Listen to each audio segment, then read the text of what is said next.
यहाँ जा भैया।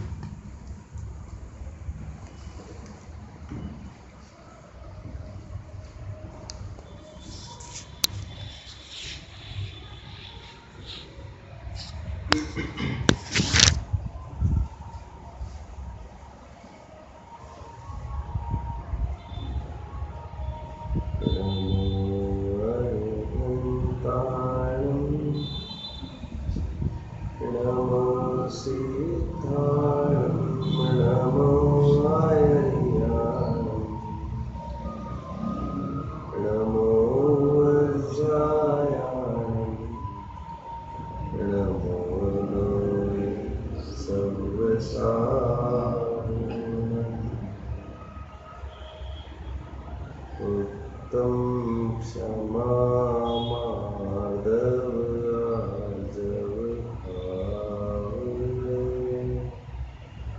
सत्य शौच संयम तप त्याग उपाय, आकिंचन ब्रह्मचर्य धर्म वश साधने, जगति दुख ते तारि मुक्ति करता, उत्तु स्वभाव धम्मो खमादि भावो यतस विहो धम्मो, रयणतयं च धम्मो जीवाणं रक्षणं धम्मो।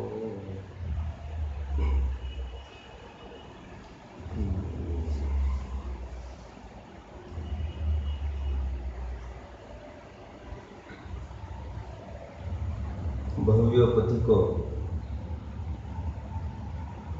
आज बड़े भाग्य से हमें ये विकल्प उत्पन्न हुआ है कि धर्म नामक वस्तु की प्राप्ति होना चाहिए। बड़ी दुर्लभता से करोड़ों करोड़ों जीवों में से एक हाथ किसी जीव को बहुत चक्र में भ्रमण करते हुए अनंत काल में एक हाथ बार ऐसा विकल्प उत्पन्न होता है कि धर्म नामक वस्तु क्या होगी। ये समझने के लिए हम यहाँ पर आए हैं। कुछ लोग जगत के ऐसे होते हैं जो धर्म तो करना चाहते हैं, लेकिन उनकी विचारधारा कुछ ऐसी होती है कि पर धर्मो भयावह स्वधर्म निधनम श्रेय, कि हमारा जो धर्म है वही ठीक है, पर दूसरों का जो धर्म है उसमें कौन प्रवेश करे। फिर अपनी समाज, रोटी बेटी का हमारा संबंध जुड़ान, फिर हमारा बहिष्कार जैसी स्थिति होगी, धोबी के कुत्ते जैसे हमारी हालत होगी। जो चल रहा है सो ठीक चल रहा है, जो चल रहा है सो चलिए। उनमें इतनी ताकत, इतना पौरुष नहीं होता है कि कुछ सोच विचार करके अपने जीवन में कुछ क्रांति लाए। इसकी प्रस्तावना में बहुत सुंदर बात लिखी है। बहुत कम जीव होते हैं जो लीक से हटने की विचार करते हैं और हटकर भी भटकते नहीं हैं। आप लोगों ने इसको पढ़ा होगा। अधिकांश लोग ऐसे होते हैं, अधिकांश कहकर, ऑलमोस्ट कहकर इक्का दुक्का छोड़ रहे हैं, जो देखने में भी नहीं है, दूर अगम्य कई होंगे। जो परंपरा चलती आ रही है बाप दादाओं की, उसी को पालन पोषण करते हैं। कदाचित कभी ख्याल में भी आए, अरे हमारे धर्म में ये खोट है और वो धर्म ठीक लग रहा है, बावजूद इसके वे इतनी हिम्मत नहीं करते कि उसको वे परिवर्तन करे, संक्रमण करे अपने जीवन में। कुछ लोग ऐसे होते हैं जो संक्रमण का, परिवर्तन का विचार तो करते हैं, जो मेरा है वही अच्छा है, इसके अपेक्षा जो अच्छा है वही मेरा है, ऐसी भावना उनकी चालू तो होती है, प्रारंभिक कदम तो रखते हैं, लेकिन उन कदमों में हौसला नहीं होता तो वे कदम ज्यादा नहीं चल पाते हैं। वे रुक जाते हैं इस विचार से कि कहाँ पर जाए, कौन सा मार्ग सकते हैं, कौन सा मार्ग सकते हैं। हरित भूमि तृण संकुलित, समझे नहीं समझे पर नहीं पन, जिमि पाखंडी विवाद ते लुप्त होए सदग्रंथ। अर्थ आप समझ रहे जो मैं कह रहा हूं? अर्थ समझते जाओ। हरित भूमि तृण संकुलित, समझो समझो बात को, बरसात का टाइम चल रहा है। हरित भूमि तृण संकुलित, घास से आच्छादित हो जाते हैं सब मार्ग, और कभी किसी काल में कोई मार्ग रहा होगा वो भी आच्छादित हो जाता है। जहां खुटाओ वहां कोई मार्ग नजर नहीं आता। चलूं तो कहां चलूं, पैर रखूं तो कहां रखूं, ऐसी भ्रांति में जीते हैं ये लोग। विचार करते हैं जो अच्छा है उसको अपनाया जाए, लेकिन आगे कदम नहीं उठा पाते। वे सोचते हैं सब जगह यही ड्रामाबाजी चल रही है। आज तक सोच रहे थे इनके धर्म में प्रवेश करें, बहुत अच्छे प्रवचन चल रहे थे, ये फ्रॉड में फंस गया है। मैं गाली मैं तो नहीं दे सकता आपसे। बहुत समझते थे वो तो बहुत अच्छा आदमी है, हम सालों से प्रवचन सुनते थे, वो भी आज पकड़ा गया है। किस पर विश्वास करें, किस पर विश्वास करें? सब ऐसे ही है यार, अपने शरीर के ही है सब, अपने अपने स्तर पर सब ऐसा ही करते हैं। किनको अच्छा कहो मैं, किनको अच्छा कहो।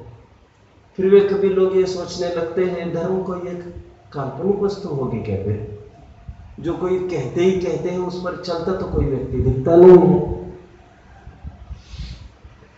कोई परीक्षक होता है, फिलोसोफर, साइंटिस्ट, आज के तारीख का कोई बहुत पढ़ा लिखा जीव, जो ये कहते हैं ठोक परख कर ही, परीक्षा करके ही हम आगे बढ़ेंगे।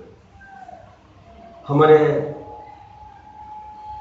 अष्ट सहस्त्र ग्रंथ में भी एक बात कही है जिसको टोडरमन जी ने उद्धृत किया है। बताओ अज्ञा प्रदानी से परीक्षा प्रदानी श्रेष्ठ, उद्धृत किया टोडरमन जी ने। कौन से प्रकरण में? परीक्षा रहित अज्ञानुसारी व्यवहारवासी के प्रकरण में उद्धृत किया। कुछ लोग ऐसे भी होते, परीक्षा तो परीक्षा करेंगे, जो सत्य होगा फिर दुनिया भी छोड़ देंगे, यहां से वहां हो जाए कुछ, लेकिन परीक्षा करने के लिए भी आगे बढ़ जाते हैं। तो वे सोचते हैं कि कैसे परीक्षा होगी, ये ऐसा तर्क देते हैं, वे ऐसा तर्क देते हैं, ये ऐसा उदाहरण दे रहे, ये ऐसा उदाहरण दे रहे, इनका उदाहरण अन्यत्र कटता है, इनका उदाहरण भी अन्यत्र कटता है। आप सब समझ रहे हैं मेरी बात को? इसलिए तर्क की कोई प्रतिष्ठा नहीं हुआ करती।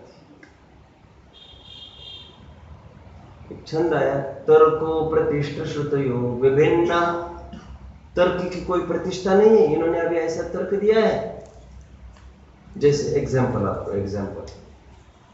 जैसे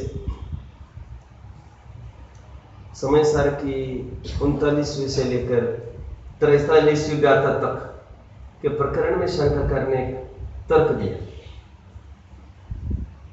उन्होंने ऐसा तर्क दिया कि जो सोना होता है, क्या तर्क दिया? कहना उसको यह है कि क्रोध आदि से रहित जीव नहीं होता। तो तर्क ये दे रहा है वो कि जो भी सोना होता है वो किट्ट कालिमा से युक्त ही तो होता है, जितना भी पाया जाता है वो उससे युक्त ही होता है। अथवा ये कहो नहीं सब वो तो अलग किया जा सकता है। आप यदि कहोगे ठीक है, हम उदाहरण बदल रहे, कोयला है वो सर्वांग रूप से काला ही है, कालेपन से जिस प्रकार कोयले को अलग नहीं किया जा सकता, ठीक उसी प्रकार क्या बोल रहा है वो, अध्यवसान को कभी भी जीव से अलग नहीं किया जा सकता। हो तो दिखाओ, एक हाथ दिखाओ जिसके अध्यवसान आदि बहुत दूर हुए, दिखाओ के लिए तो कोई है ही नहीं यहाँ पर।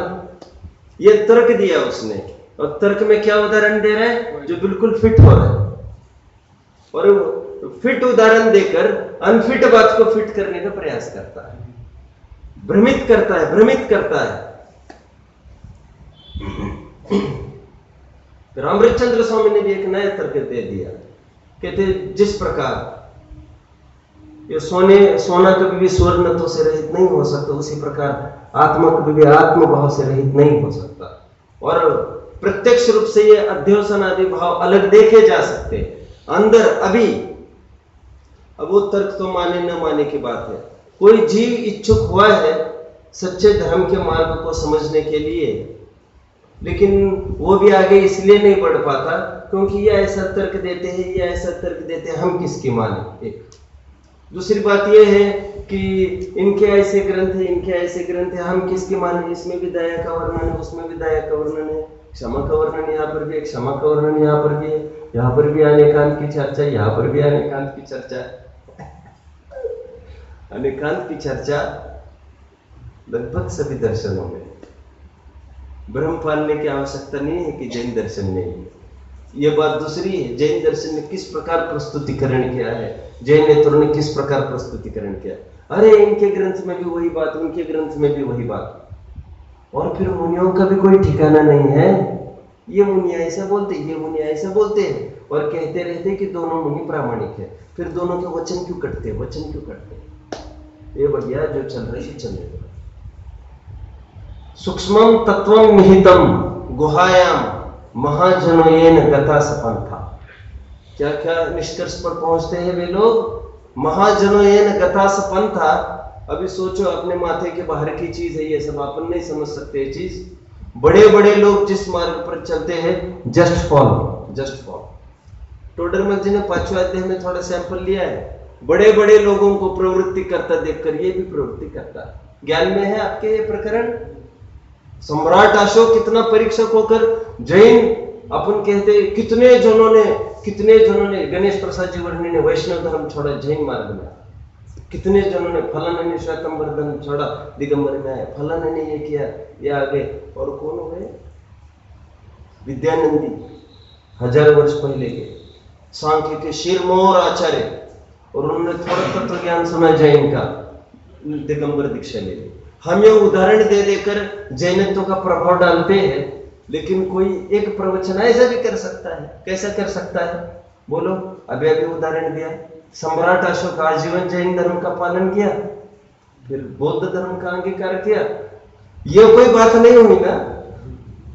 कौन क्या करता है बड़े लोगों से तो कोई बात नहीं होगी ना यहां पर।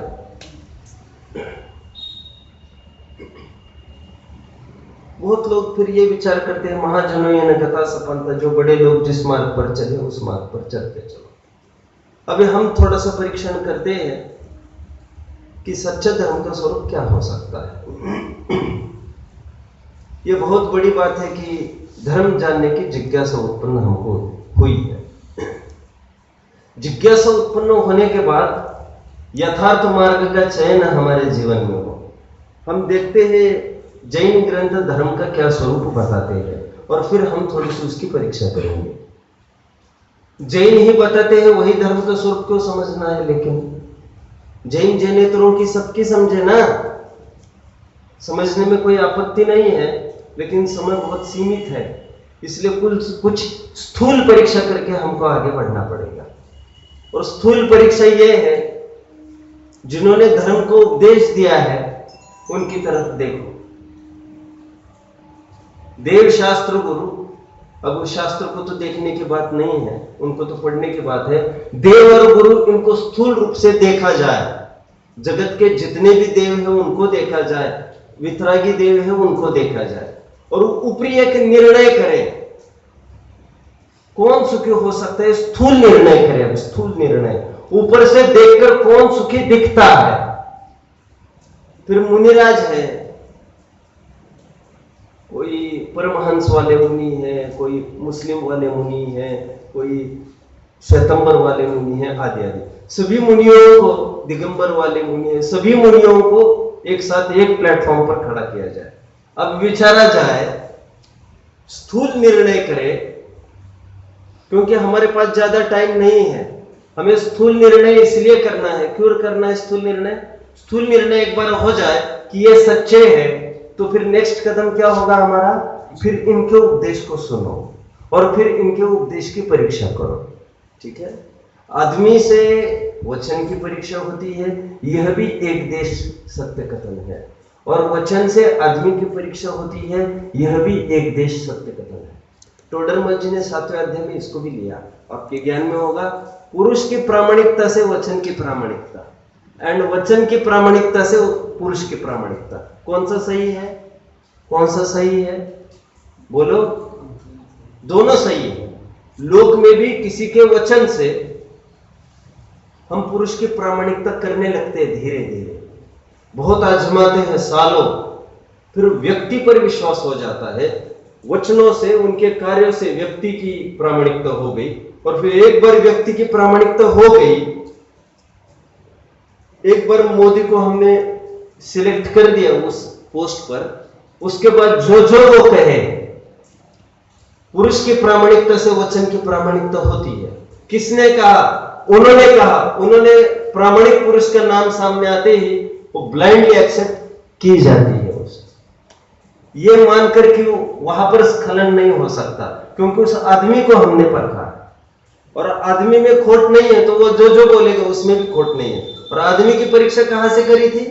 सो भी कुछ वचनों से करी थी, कुछ प्रयोजन भूत बातों से पुरुष की प्रामाणिकता की थी, और पुरुष की प्रामाणिकता होने के उपरांत उनके कहे हुए अप्रयोजन भूत बातों के लिए हमने प्रामाणिकता कर ली।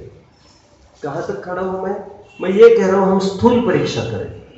हम ऐसी परीक्षा कर सकते, कोई एक बच्चा घर से बाहर खेल रहा है, अकेला ही है, 3-4 साल का बच्चा, घर से थोड़ा दूर है, मिट्टी में खेल रहा है। जितने में सामने कोई गुरु भेषी कोई आए, कुलिंगी भेषी आए, सरागी, हथियार वाले हो, दाढ़ी वाले हो, और नहीं कहना चाहता, तो चिलम वगैरह फूकने पीने वाले भी होते हुए लोग। अब बच्चा उनको देखेगा, बच्चे का क्या रूप होगा? ये सिंपल टेस्ट चल रही है। बच्चा क्या करेगा? बच्चा क्या करेगा? बच्चा दौड़ता घर पर आएगा। अभी एक एक वन आफ्टर द अदर सबको वहां से निकालो। परीक्षण चल रहा है हमारा, परीक्षण। ध्यान रहे इस बात का, जब दिगंबर मुनि सामने आएंगे तो भागेगा नहीं कुतूहल जरूर होगा। ये क्या? What is this miracle?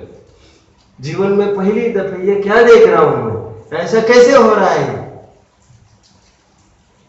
और जो स्वयं ही कहीं ऊपर नहीं देख रहे, नजर उठाकर नीचे देख रहे हैं जो, है ना, तो उनसे डरने का तो कोई सवाल ही नहीं है।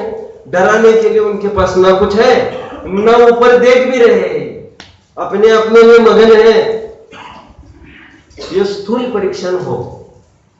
इसलिए हम धर्म की परीक्षा के लिए कुछ जैन आचार्यों का एक छंद जो मंगलाचरण में हमने किया था, उसकी थोड़ी सी परीक्षा करते हैं। एक छंद मैंने बोला जो कार्तिकेय अनुप्रेक्षा का छंद है, जो कार्तिकेय स्वामी का है, बहुत प्रसिद्ध छंद है। धर्म की भूमिका आज हम जमाएंगे और कल से क्रमशः चर्चा चलेगी उसकी। क्या है धर्म? तो उन्होंने धर्म का लक्षण कहते समय 4 लक्षण कहे गाथा छंद में। वत्थु सहा धम्मो, एक ये हम सब परिचित है इस भाषा से, परिभाषा से। हम अध्यात्मियों को ये परिभाषा नहीं है।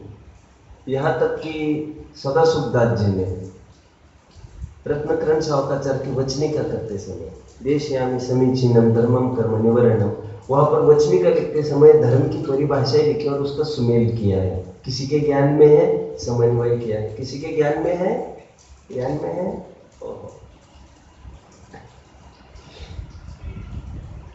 नहीं है किसी के, सचमुच नहीं है किसी के।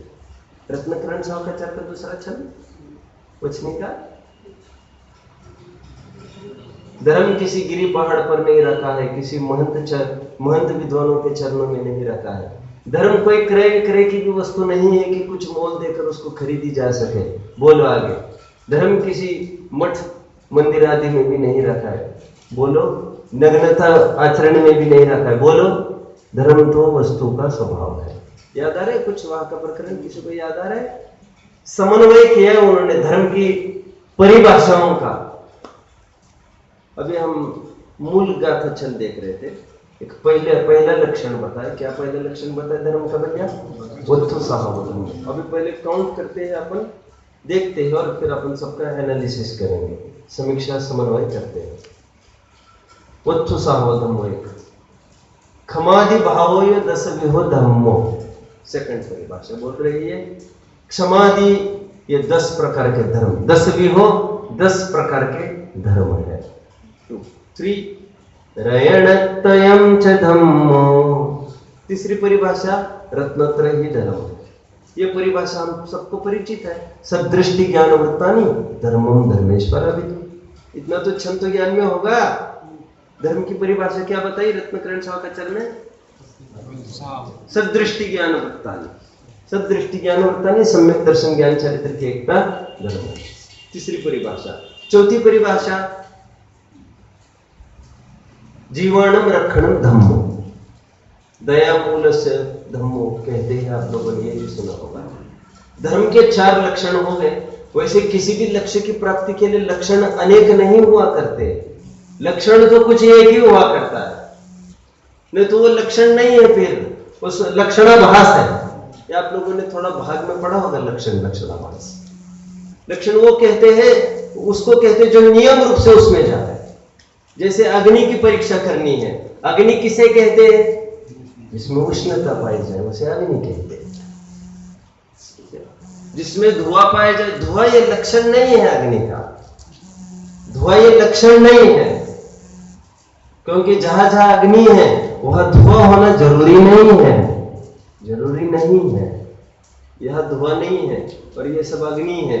जैन दर्शन के बाद सत्य खरी उतरती है। तीर्थंकर की मां को एक स्वप्न भी आता है, बोलो। तीर्थंकर की मां को एक स्वप्न भी आता है, बोलो। निर्धूम अग्नि, निर्धूम अग्नि, अग्नि बिना धुएं की हो सकती है।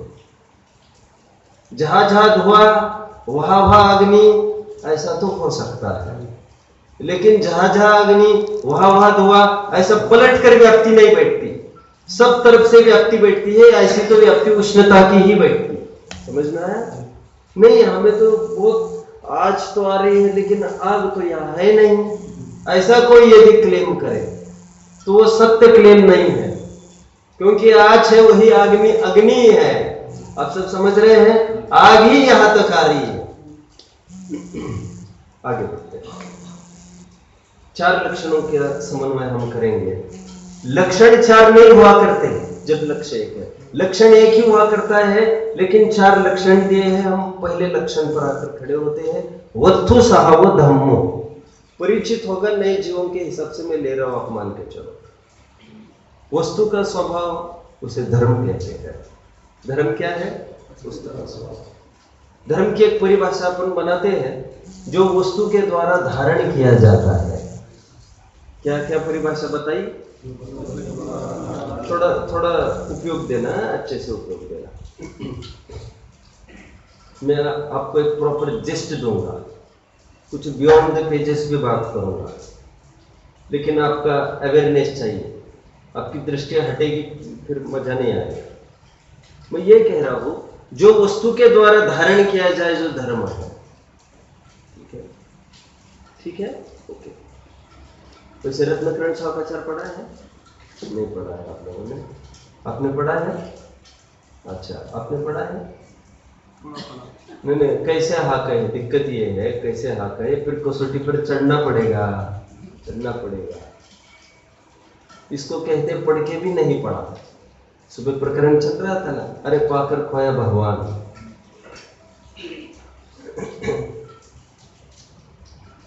हम लोगों की हालत अच्छी नहीं है। हम मुमुक्षु समाज की हालत, जो स्वाध्याय मंडल के बनाने में अग्रणी माने जाते हैं आज, है ना, अपनी छाप है ऐसी। मुमुक्षु समाज मतलब ये स्वाध्याय मंडल है, मतलब ये इनका है, इनका है, एक छाप हो गई है। या हम बहुत भ्रांति पाले हैं इससे। मैं स्वयं भी जितनी जगह गया हुआ आज तक, मैं ऐसी कुछ बात नहीं कहनी मुझे। एक आपको एक दुख का शेयरिंग कर रहा हूं मैं। लोग स्वाध्याय नहीं करते, जो करते होंगे कैसे करते होंगे क्या मालूम। सालों से करते और कुछ भी इतना सा भी, और जिनको कहना आया उत्तर उन्होंने ही अध्ययन किया। ये छल यहाँ पर नहीं चलेगा। जिनको उत्तर देना आया, मैं तो कहता हूं जिनको समझाना आया। अब देख लेना 1000 में से 999 ऐसे लोग रहते हैं तो समझ तो सब रहे, समझा नहीं सकते। मत बोलो हमको, मत बोलो। एक नीतिकार की बात है, नीतिकार की, इंग्लिश नीतिकार, उन्होंने कहा है हम तब तक अमुक विषय समझे ये नहीं बोल सकते जब तक हम उसको नहीं समझा सकते।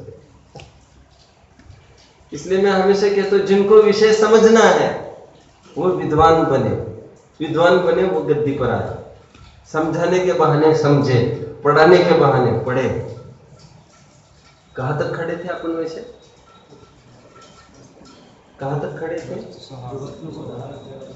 और आगे चलो, और आगे चलो। मैं धर्म की परिभाषा पूछ रहा था आपको, तो मैंने एक कही थी जो वस्तु के द्वारा धारण की जाए एक, और तुरंत मैंने पूछा रत्नकरण शाकाचार्य में किसने पढ़ा ये, मैं तुरंत चला गया। मैं इसलिए पूछ रहा हूं वहां पर परिभाषा ये है जो धारण करे, कराए वो धर्म। तो दो अलग अलग अर्थ होंगे भैया, गेटिंग? पहला अर्थ क्या कहा? धारण करे, जो धारण कराया जाता है, और जो धारण कराए। अभी नहीं समझे, देखो सुनो। पिता ने बालक को धारण किया है और बालक धारा गया है पिता के द्वारा। समझ में आता है? सब समझ में आता है? पिता बच्चे को शेल्टर दे रहे हैं और बच्चा पिता के द्वारा शेल्टर्ड है। अब समझ रहे हैं? थोड़ा तो समझ रहे हैं? जो धारण करे सो धर्म, ऐसा रत्नकरण शाकाचार्य ने बोला। यो धरती उत्तमे सुखे, ज्ञान में है चंद, देशयामि समीचीनम धर्मम कर्मणि वर्णम। आगे संसार दुखतः सत्वान यो धरती उत्तमे सुखे, जो जीव को दलदल से हटाकर, बहुत मजबूत हाथ देकर वहां से उठाकर, क्योंकि जो महापुरुष होते हैं, बोलो, they lift others, they don't put others down. जो बड़े लोग होते हैं, बड़प्पन की पहचान ये है, वे नीचे से ऊपर उठाते हैं लोगों को। दबाना ये बड़प्पन की निशानी नहीं हुआ करती। आतंकवाद में ऐसा होती होगी परिभाषा, यहां पर तो ऐसी नहीं होती परिभाषा। मैं ये कह रहा हूं वहां पर यह है कि जो धारण कराए उत्तम सुख में धर्म है, और अभी मैं ये बोल रहा हूं जो धारण कराया जाता है सो धर्म। थोड़ा विचार करो। जो धारण कराया जाता है वो धर्म, इसको मैं कह रहा हूं वस्तु सा वो धर्म हो। वस्तु का जो स्वभाव है, प्रॉपर्टी, कैरेक्टरिस्टिक प्रॉपर्टी, गुण है, गुण वस्तु के। केमिस्ट्री पढ़ा है? केमिस्ट्री कुछ पढ़ा है? स्कूल कुछ, कॉलेज कुछ हुआ है? कुछ नहीं हुआ है। सॉल्ट होता है, सॉल्ट तो उसकी होती है, उसकी प्रॉपर्टीज बताओ। उसको प्रॉपर्टीज लिखते हैं कि हाइग्रोस्कोपिक है, ऐसा वातावरण में से पानी को सोख लेता है, आदि बहुत सारी प्रॉपर्टीज होती है। तो उसकी प्रॉपर्टी है, क्या है उसकी वो प्रॉपर्टी? प्रॉपर्टी मतलब होता है, हिंदी का शब्द बोलो, गुणधर्म। गुणधर्म कहते हैं उसको। हालांकि अपने यहाँ गुण और धर्म अलग अलग शब्द है पर्यायवाची, और लोक की भाषा में गुणधर्म जुड़े वाले शब्द हैं। वे कहते हैं इसका गुणधर्म बताओ, ऐसा। आज हम प्रॉपर्टी जिसको कहते हैं, प्रॉपर्टी वो होती है जिसके आश्रय से जो सुखी होता है। ये बात सही है, दरअसल बात इतनी सी है, कितनी सी है बात कि प्रॉपर्टी की परिभाषा क्या? प्रॉपर्टी वस्तु से बाहर नहीं हुआ करती। वस्तु का वैभव, वस्तु का गुण, वस्तु का धर्म, ये वस्तु से अलग जुदा नहीं हुआ करता। ठीक है? वस्तु यहां, वस्तु का वैभव वहां, ऐसे कैसे हो? गुलाब यहां, बोलो आगे, और गुलाब की महक वहां, ये कोई बात हुई क्या? और फिर गुलाब की कैसे कहेंगे उसको? गुलाब की ही क्यों कहेंगे फिर? मतलब गुलाब की कहेंगे कमल में, कमल की कहेंगे गुलाब में, ऐसा कोई तो भी न्याय चलेगा क्या? गुलाब को जितना इंपॉर्टेंस है गुलाब की सुगंध से है, गुलाब की सुगंध, और गुलाब कोई अलग चीज नहीं है। उसके रोम रोम में वो चीज व्याप्त है। प्रत्येक वस्तु धर्मात्मा है। क्या कहा? प्रत्येक वस्तु धर्मात्मा है। प्रत्येक वस्तु धर्मात्मक है। अनेकांतमय वस्तु अपन कहते हैं ना, प्रत्येक वस्तु अनेकांतमय है, मतलब अनंत धर्मात्मक है। वहां पर धर्म का अर्थ वहां पर रत्नत्रय ऐसा नहीं लेना, वहां पर धर्म का अर्थ प्रॉपर्टी, गुण ऐसा लेना, क्योंकि गुणों के समुदाय ही को तो द्रव्य कहते हैं। कोई द्रव्य धर्म के बिना नहीं हुआ करता। वस्तु का स्वभाव व धर्म, ये पहली परिभाषा हमने देखी। ठीक है, स्वभाव को, लक्षण को, धर्म को एक ही बात है, ये उसका वैभव है। अकबर के काल में आप जानते होंगे, अकबर ने एक धर्म बनाया था, याद में है किसी को? हाँ, ये बराबर बोल रहे हैं सर। दिन ए इलाही, ये धर्म उन्होंने स्थापित किया था। धर्म की विशेषता ये थी, एक प्लेटफॉर्म पर सभी धर्मों को लाने का उसका प्रयास था। उसने शादी भी करी थी ना हिंदू से, ऐसा हुआ था ना। अभी एक बार कोर्ट में एक डिबेट जैसा चला, कुछ एक आओ और अपने शक्ति प्रदर्शन जैसा अपने धर्म की उच्चता सिद्ध करो। पहले जमाने में ऐसा खूब होता था, एक अखड़ा टाइप चलता था, और वहां पर कोई भी आओ और अपने अपने प्रमाण पेश करके अपने अपने धर्म की सिद्धि करो। और बहुत खुली विचारधारा थी, ओपन हार्टेड लोग थे। तो इतना ओपन हार्टेडनेस होता था कि आज ये जीत गए जैन धर्म में, तो उनकी जीत के साथ साथ हजारों जन जैनत्व अंगीकार कर लेते थे। ऐसा कोई टाइम पास नहीं चलता था वो चीज। आप समझ रहे हैं सर? आप लोगों ने गोपाल दास जी बरैया का थोड़ा जीवन चरित्र पढ़ा होगा, तो उसमें आपने पढ़ा होगा गोपाल दास जी ने बहुत सारे डिबेट किए, विवाद किए। तो कर्मानंद नाम के एक आर्य समाज के उद्भट विद्वान थे, नहीं सुना आप लोगों ने, जिसमें डिबेट चला लगभग 3 दिन चौराहे पर, और 5-10 हजार की पब्लिक के आया थे, और रात में 12 बजे तक चलता था।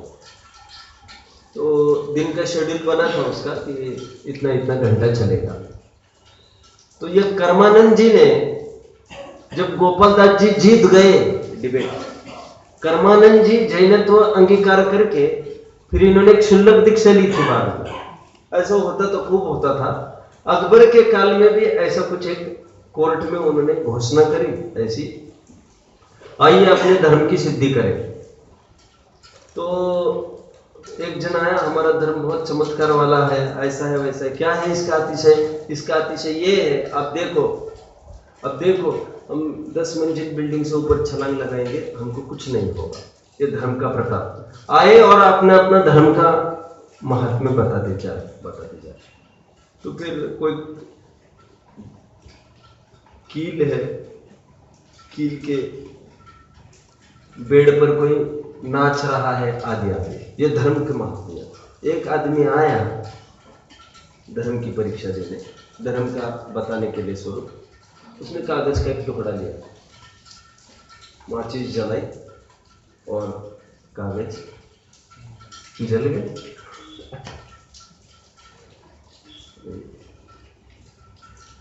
चमत्कार, ये काय का चमत्कार है? ये हुआ इफेक्ट, आप पढ़ लेना इसको।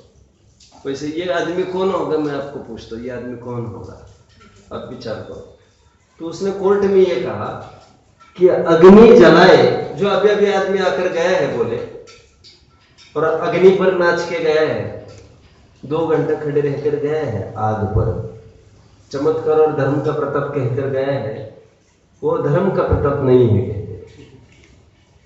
अग्नि के धर्म का प्रताप ये है कि वो जलाए, सीधी जलाए, निरपेक्ष, इम्पार्शियल बनकर, पक्षपात रहे, वो अपना काम करे, दबे नहीं किसी से, मंत्र तंत्र से वो नहीं दबे, अपना काम करे। और समझ लो, यदि अग्नि जलाने का काम बंद करती है और आप उसको चमत्कार के कहते हैं, तो समझ लो कच्ची रोटियां खाने के लिए तैयार हो जाओ कल से आप। समझ में आता है? अग्नि अपना काम बंद करेगी और हमारी सबकी खैर इसी में है, सब जन अपना अपना काम करे। आप पुस्तक पढ़ लेना, उसमें मिलेगा आपको। एक आदमी आया, वो बोला अग्नि जलाए, लोग देखते रह गए ये क्या कर रहा है, ये तो इसमें क्या चमत्कार। कहते सब अपना अपना काम करे, ये चमत्कार है।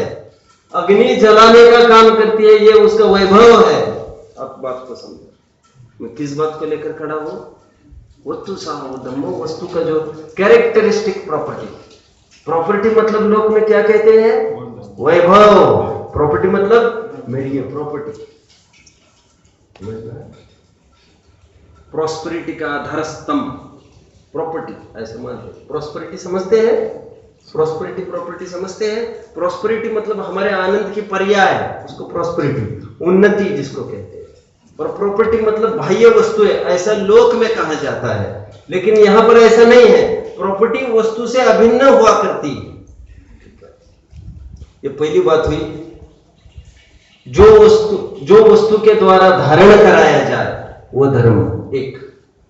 वैसे जाते जाते दूसरी परिभाषा कौन सी बोली थी मैंने? वस्तु धारण करे जिसको, वो धर्म। ये तो हो गया।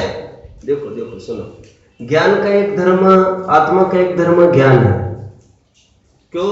क्योंकि उसको गुण है। और आत्मा का और एक धर्म है रत्नत्रय। आत्मा ज्ञान को धारण करता है, लेकिन रत्नत्रय आत्मा को धारण करती है। कुछ नहीं समझ में आया? अभी नहीं समझ रहे आप लोग?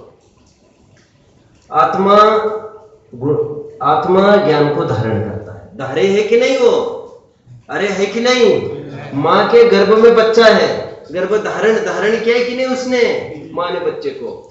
तो द्रव्य ने गुण को धारण किया है कि नहीं किया है?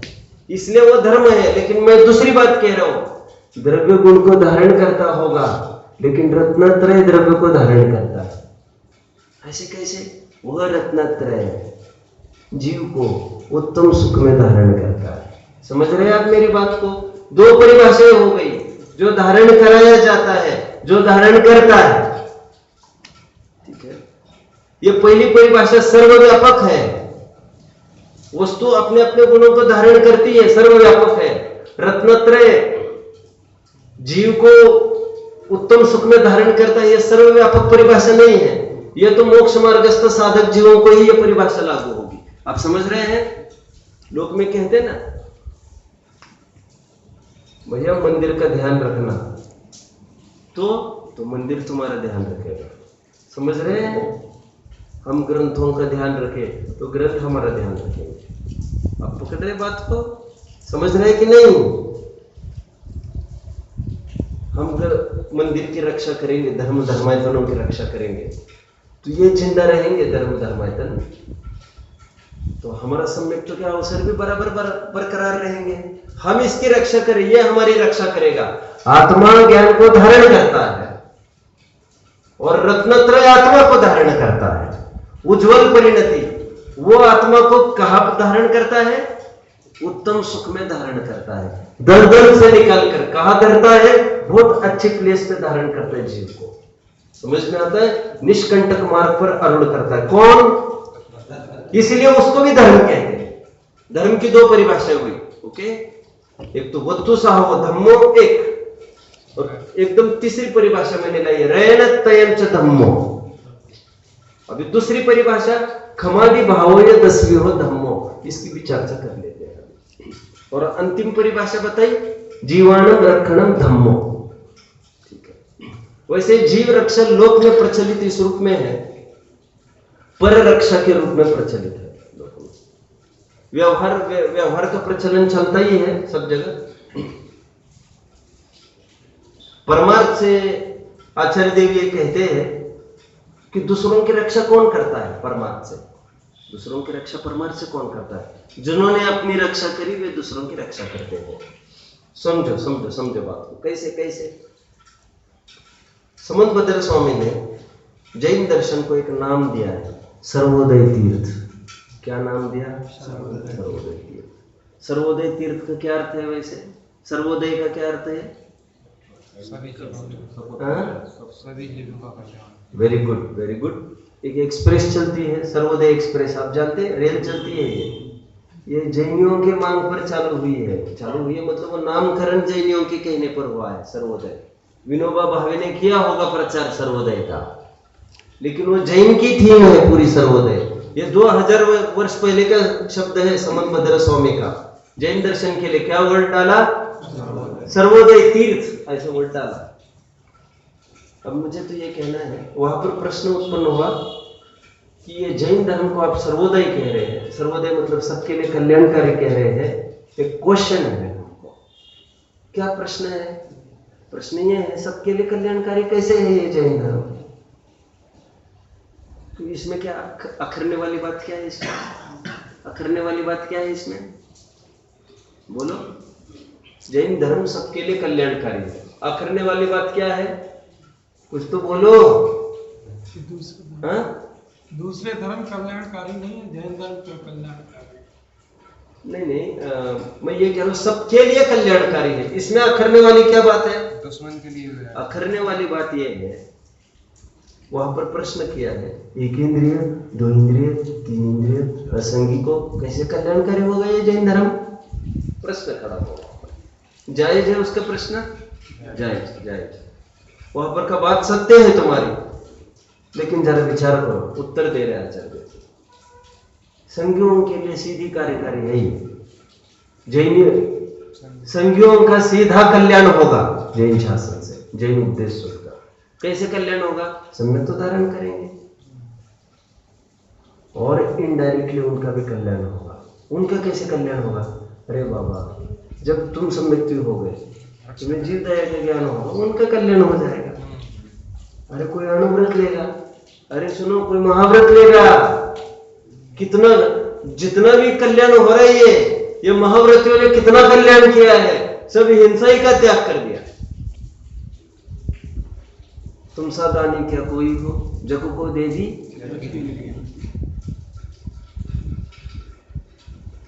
कितना दान दे सकते हैं हम, कितना पैसा दे सकते हैं? अरे एक चक्रवर्ती एक बार दीक्षा लेके चला जाए, आहा, कितने जनों का लाइफ हो गया।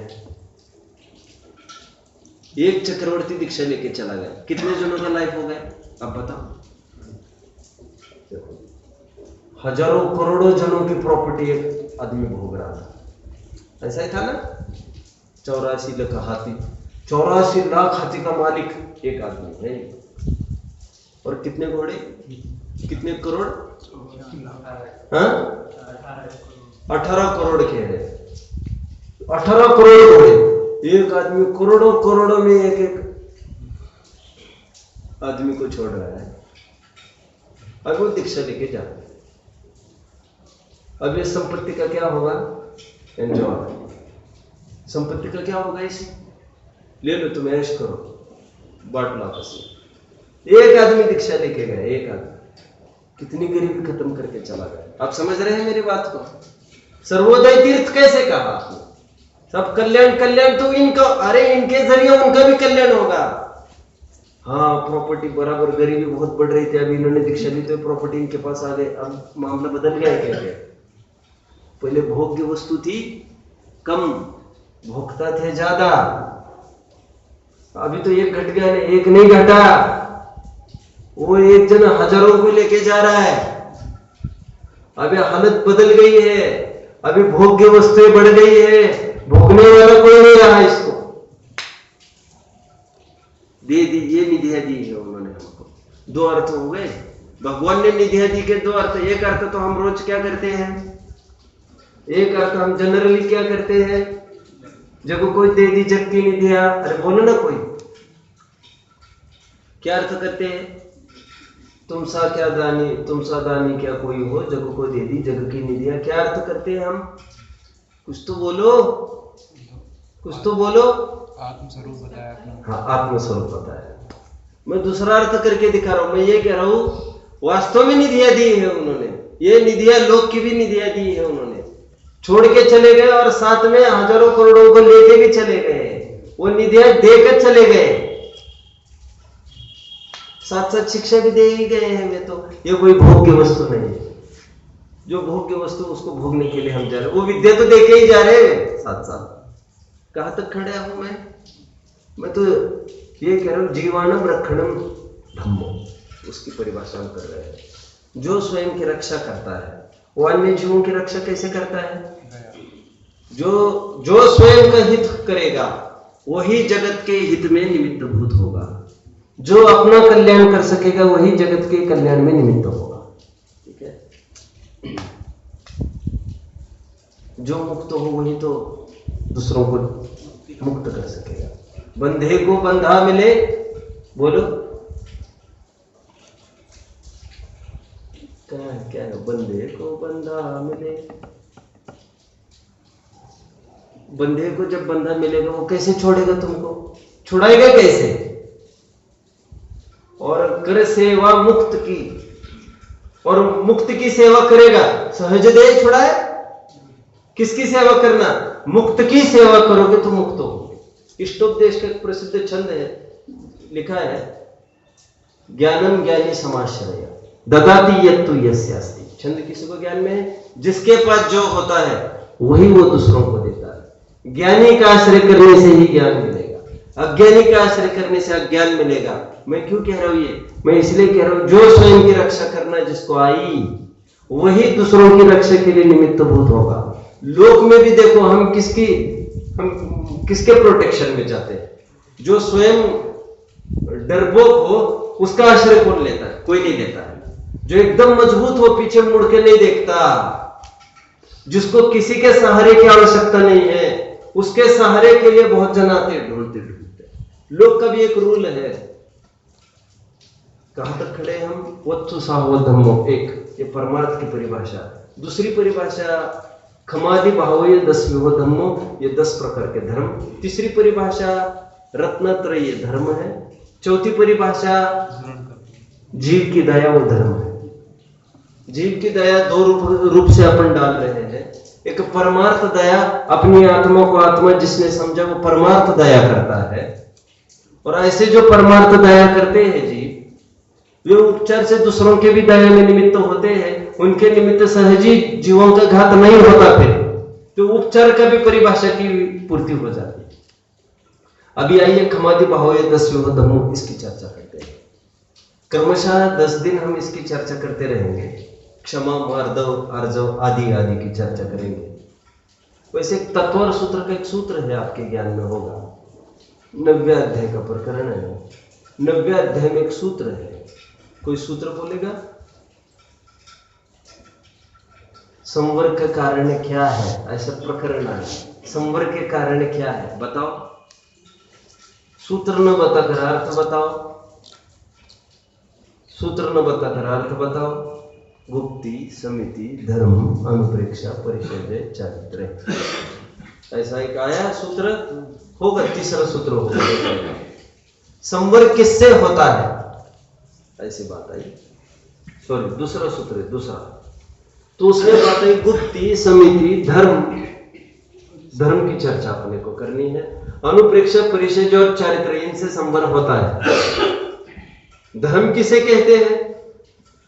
एक और सूत्र आया, यह होगा 8वां 9वां सूत्र, जिसमें धर्म की धर्म ऐसा सूत्र आया। उत्तम, क्षमा, मार्दव, आर्जव, शौच, सत्य, संयम, तप, त्याग, किंचन, ब्रह्मचर्य। आगे क्या लिखा? ब्रह्मचर्य धर्म हो। क्या लिखा? धर्माहा, ऐसा नहीं लिखा, धर्महा कहकर एक वचनी शब्द का प्रयोग किया। जैसे सम्यक दर्शन, ज्ञान, चारित्राणि, मोक्ष मार्ग, समझ में आता है? मार्गहा नहीं, व्याकरण।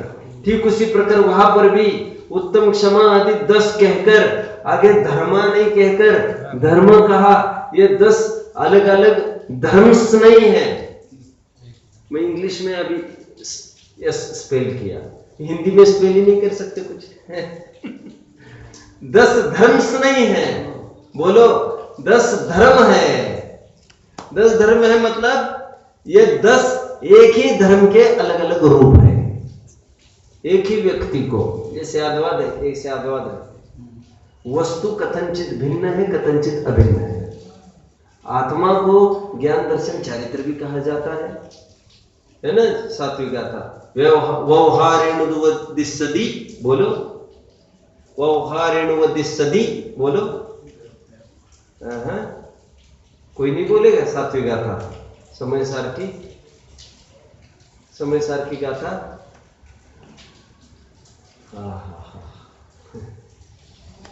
देखो आदमी चाहता है अपना कल्याण हो,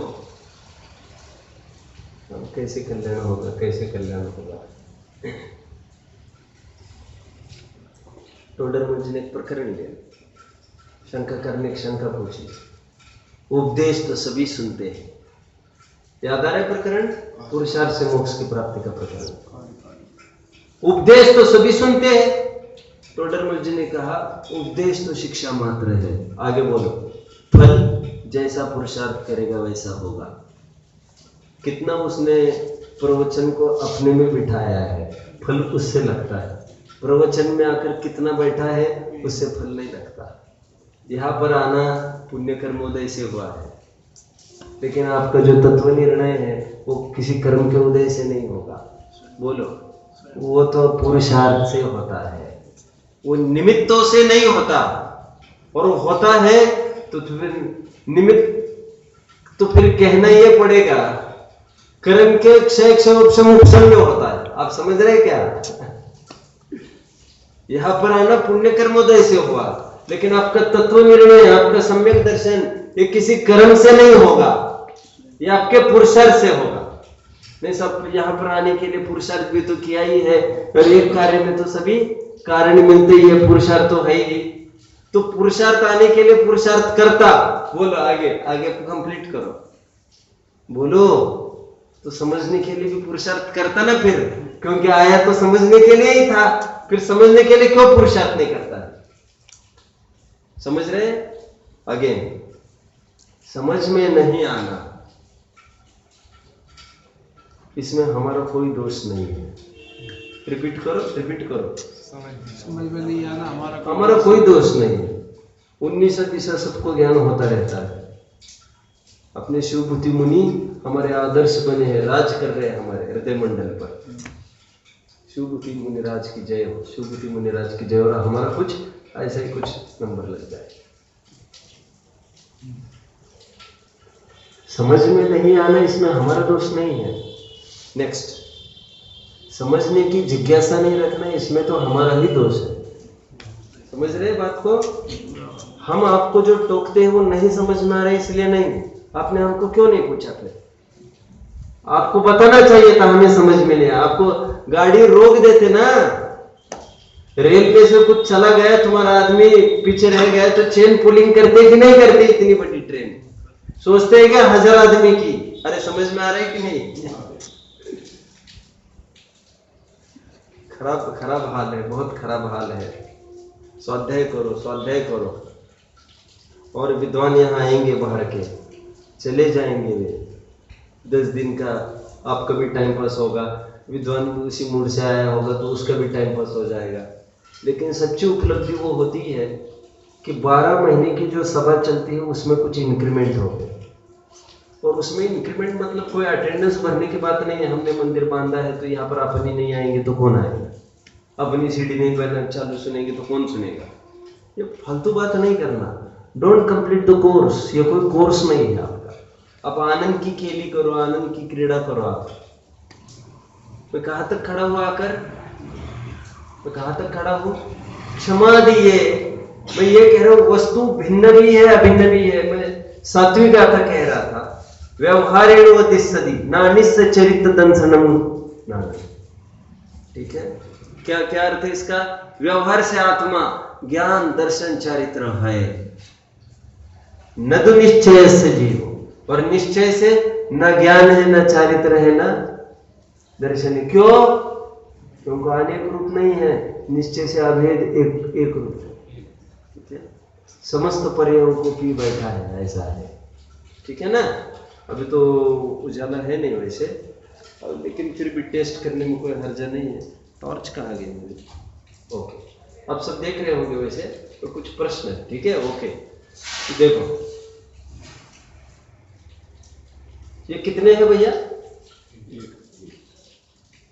अनूप भाई कितने हैं ये? एक ही है। इसमें क्या अपेक्षा हो सकती है भाई? चलो अब देखना, अटेंशन अटेंशन। अभी कितने हैं? अब कितने हैं? अब कितने हैं? अब कितने हैं? Wrong wrong. सोचो सोचो, अब कितने हैं? कुछ नहीं समझ रहे आप लोग, कुछ नहीं समझ रहे। हाँ, एक हज़ जन कोई बोलो, एक हज़ जन कोई बोलो। ये एक है, ये कितने हैं? ऐसा ऐसा करके कुछ नहीं समझ रहे आप लोग। अरे भाई, यहां से देखोगे तो एक है, और यहां से देखोगे तो तीन है। बोलो ना, अच्छे से बोलो। मैं पहले स्ट्रोक में बोला, आपने एक कहा। ये एक भी है, ये तीन भी है। मैं क्यों कह रहा हूं? अब कहां से देख रहे हो बात को? एक वस्तु है, भेद रूप भी देखी जा सकती है, अनेक रूप, अभेद रूप एक रूप भी देखी जा सकती है। ये क्षमा मार्दव आर्जवादी, ये आत्मा में ऐसे अनंत गुण है, स्वभाव अपेक्षा, वस्तु साहो धम्मो की अपेक्षा। लेकिन जो प्रकट होने योग्य है वो एक चारित्र गुण का शुद्ध परिणमन है। उसको कितने ही प्रकार से देखा जा सकता है। एक लघु प्रयास है आचार्यों का, 10 तरफ से देखने का, दिखाने का प्रयास किया है उन्होंने। उत्तम क्षमा उसी जो चारित्र प्रकट होता है, आत्म स्थिरता प्रकट होने वाले जीव के सर्वगुणांश तेज सम्यक्त्व। किसकी बात है ये? किसकी बात है ये? हाँ हाँ, हम लोग इतने भावुक हैं हम लोग, सब मूर्तियां सब चाहिए हमको प्रदर्शन के लिए। हमको किसी को भी नहीं पढ़ना है। यह हमारी बहुत खराब हाल है हमारा। सर्वगुणांश तेज सम्यक्त्व, किसकी बात है ये श्रीमद जी की बात है। सर्वगुणांश तेज सम्यक्त्व मतलब क्या? जब सम्यक्त्व होता है तो अनंत गुणों का आंशिक परिणमन, स्वाभाविक निर्मल परिणमन चालू हो जाता है। मैं क्यों कह रहा हूं? जिसको आत्मस्थिरता हुई उसको अनंत गुणों का विकास चालू हुआ, तो चारित्र गुण भी सम्यक रूप उसका परिणमन गया। तो चारित्र परिणम गया तो हर उसको आज तक जो जो विकार होते थे, क्रोध, मान, माया, लोभ, सब तरफ से उस पर लगाम लगी दिखेगी आपको। तो जो क्रोध की तरफ से लगाम लगी उसको क्षमा कहा। ऐसे 10 प्रकार से उसको देखा गया है। जो सम्यक्त्व का अंगीकार करता है, इसलिए उत्तम विशेषण डाला है क्षमा को। सम्यक्त्व पूर्वक ये सहज ही आत्म स्वभाव में क्रोध आदि विकारों का नहीं होना, ये क्षमा मार्दव आदि को पैदा करता है। एक चारित्र गुण के निर्मल पर्याय को अनेक प्रकार से देखा गया है। उसी को ऐसे भी कहते हैं 10 प्रकार के धर्म है। खरेखर विचारणीय बात यह है, धर्म तो एक ही होता है, आत्म स्वभाव में स्थिरता पर्याय की तरफ से, और स्वभाव की तरफ से तो स्थिरता विरता होने का कोई काम नहीं, क्योंकि प्रत्येक वस्तु धर्मात्मा है। फिर तो पुद्गल धर्म अधर्म आकाश काल भी धर्मात्मा है, अनंत गुणों का पिंड है। तो स्वभाव रूप धर्म को समझकर हम पर्याय रूप धर्म को अंगीकार कर सकते हैं। अपने आत्म वस्तु को समझकर पर्याय में रत्नत्रय, दया, क्षमा आदि ये 10 भाव, अनंत भाव, ऐसे ये हमारे पर्याय में प्रकट हो सकते हैं। ये समन्वय हमने धर्म के लक्षणों का किया। कल से हम क्रमशः चर्चा करेंगे। ओम